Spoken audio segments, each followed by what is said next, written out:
নিয়ন্ত্রণ হারিয়ে জাতীয় সড়কে পাল্টি বিদ্যুৎ দপ্তরের গাড়ি, জখম 7 জন চুক্তিভিত্তিক কর্মী। বুধবার সকালে পথ দুর্ঘটনাটি ঘটেছে ইটাহারের চাভট মোড় এলাকায়। ইটাহারের চাভট মোড় এলাকায় 12 নম্বর জাতীয় সড়কে। জখমেরা রায়গঞ্জ মেডিকেল কলেজে চিকিৎসাধীন।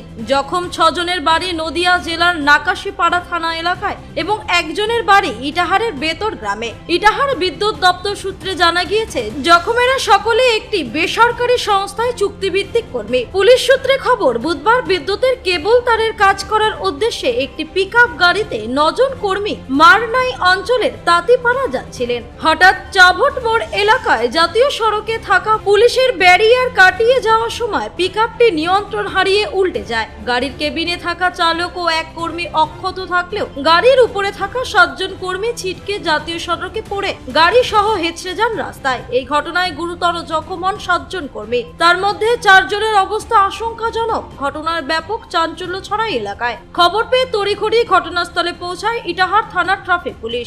এরপর সকলকে উদ্ধার করে প্রথমে ইটাহার গ্রামীণ হাসপাতালে ভর্তি করেন স্থানীয় বাসিন্দা ও পুলিশ কর্মীরা। তবে সেখানে প্রাথমিক চিকিৎসার পর সকলকে রায়গঞ্জ মেডিকেলে রেফার করেন চিকিৎসক। আপনার নাম কি? নুরজামাল শেখ। কোথায় বাড়ি? নদিয়া। এখানে কোথায় কাজ করেন? আমরা এই থাকি দৌলতপুরে, কাজ করি ইটাহারের সাপ্লাই ইলেকট্রিক অফিসে। কোথায় যাচ্ছিলেন আজকে? আজকে কাজে যাচ্ছিলাম ওই মারনাই। কি কি করতে? কি কাজে? ইলেকট্রিকের কাজে। ওই কেবল। কেবলের। তো কি হলো ঘটনা? আপনারা কতজন ছিলেন গাড়িতে? আমরা 9 জন ছিলাম। আচ্ছা, তারপর?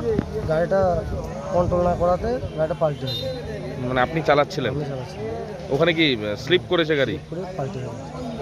তো সবাইকে কি রায়গঞ্জ পাঠালো? সবাইকে রায়গঞ্জ পাঠিয়েছে। 7 জনকে নাকি? 7 জনকে পাঠিয়েছে। আপনাদের তেমন কিছু? আমাদের কিছু হয়নি সেরকম। পুলিশ এসছে? পুলিশ এসছে, কথাবার্তা বলছে। পাল্টে গেল? গাড়িটা কন্ট্রোল করতে পারেনি, ওই জন্য পাল্টে গেছে। ইটাহার থেকে দিবাকর মজুমদারের রিপোর্ট, কুলিক নিউজ।